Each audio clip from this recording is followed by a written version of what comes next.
Kelly, right. We honor you as you prepare to offer this amazing, life-saving gift of those in need. No matter the outcome, you are a hero in our eyes. It's a privilege to be part of your care. From all of us in attendance, and everyone fortunate to participate in your care, we thank you and your family from the bottom of our hearts.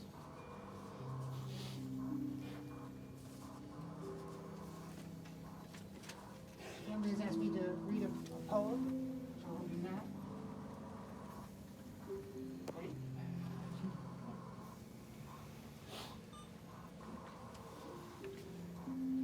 Stop all the clocks. Cut off the telephone. By W.H. Auden. Stop all the clocks. Cut off the telephone. Prevent the dog from barking with a juicy bone. Silence the pianos, and with muffled drum, bring out the coffin. Let the mourners come. Let the aeroplane circle, moaning overhead, scribbling on the sky the message, she is dead. Put crepe boughs round the white necks off public doves. Let the traffic policemen wear black cotton gloves. She was our north, our south, our east and west, our working week and our Sunday rest. Our noon, our midnight, our talk, our song. We thought that love would last forever. We were wrong. The stars are not wanted now. Put out everyone. Package the moon and dismantle the sun. Pour away the ocean and sweep up the wood, for nothing now can ever come to any good. W.H. Auden, with edits for appropriate pronouns. Thank you. Of course.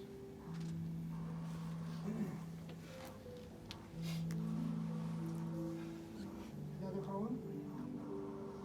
Feel no guilt in laughter. By Anna. Feel no guilt in laughter. She know how much you care. She'd know how much you care. Feel no sorrow in the smile that she's not there to share. You cannot grieve forever. She would not want that. She would not want you to. She'd hope that you could carry on the way you always do. So, talk about the good times and the way you showed you cared, the days you spent together, and all the happiness you shared. Let memories surround you. The words someone may say will suddenly recapture a time, an hour, a day. That brings her back as clearly as though she were still here, and fills you with the healing that she is always near. For if you keep those moments, you will never be apart, and she will live forever, locked safe within your heart.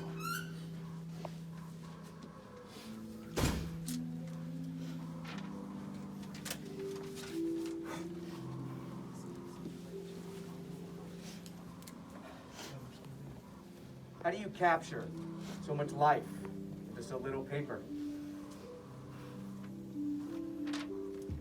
How do you tell those that didn't know her just how special Kaitlyn really was? The short answer is you can't.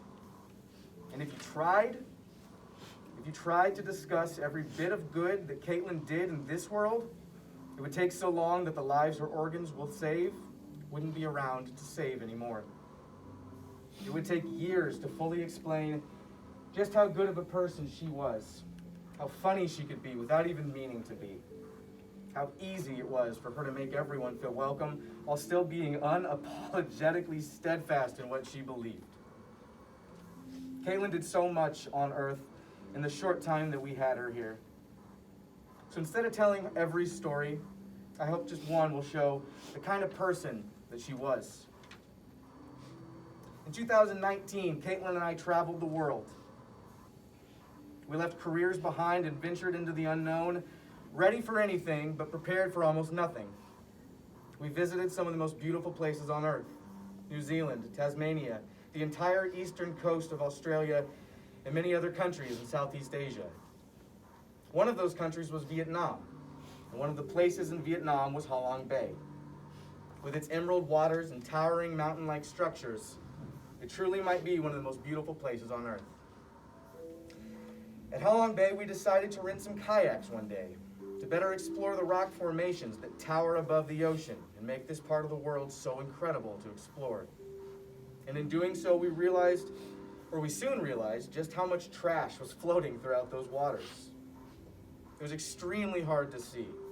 So much natural beauty, cheapened by the man-made debris in the water.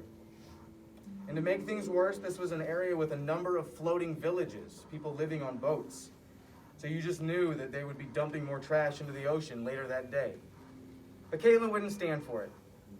So on her vacation, on her day to enjoy the beautiful waters and incredible structures, her day to kayak and have fun and forget about the rest of the world for a bit, she decided that we needed to do what we could to stop the damage, fully knowing that it might not even make a dent, but fully aware that just one piece of trash collected could save the life of a fish or a turtle or some other creature that otherwise might have gotten tangled in all that mess.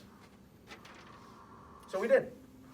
We spent nearly 5 hours that day kayaking the most beautiful place on earth, looking for and collecting nearly 3 large bags of trash so that this world might become a better place for everyone that lived here.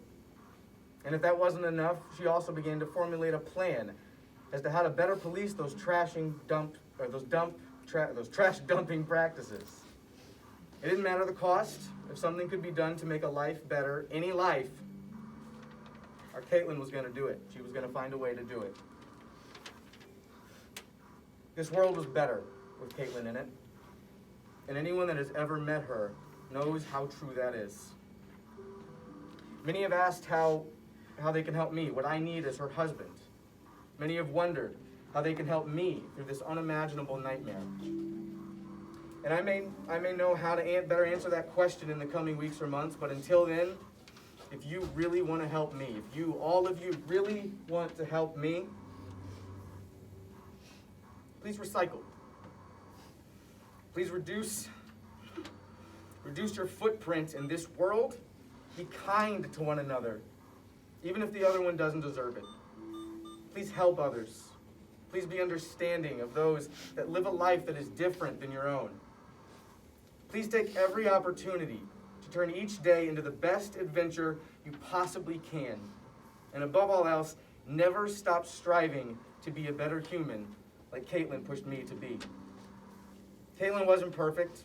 None of us are.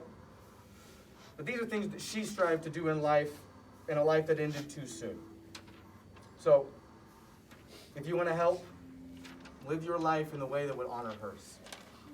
Thank you all so much for being here. We so appreciate you. I love you.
My